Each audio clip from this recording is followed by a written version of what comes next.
that's a nice shot. That's beautifully played. That's right out of the screws, that one. That's gone a long.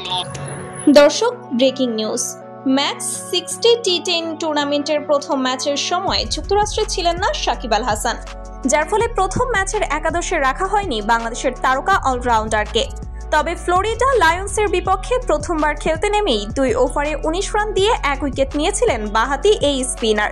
এছাড়া ওপেনিংয়ে নেমে করেছিলেন 8 বলে 13 run. নিজের দ্বিতীয় আজ ম্যাচে ফ্যালকনসের বিপক্ষেও ওপেনিংয়ে নেমেছেন সাকিব।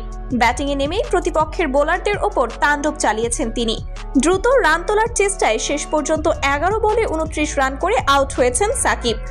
মালিন্দা পুষ্পা কুমারের ফুলার লেংথ ডেলিভারিতে লং অফে রোনালদো আলী মোহামেদের হাতে ক্যাচ দিয়ে ফেরার আগে 3টি 4-এর সঙ্গে 2টি ছক্কা মেরেছেন তিনি। তো দর্শক, সাকিবের এমন অবিশ্বাস্য ব্যাটিং দেখে আপনাদের কাছে কেমন লেগেছে অবশ্যই তা জানিয়ে দিবেন আমাদের ভিডিওর কমেন্ট বক্সে। ধন্যবাদ।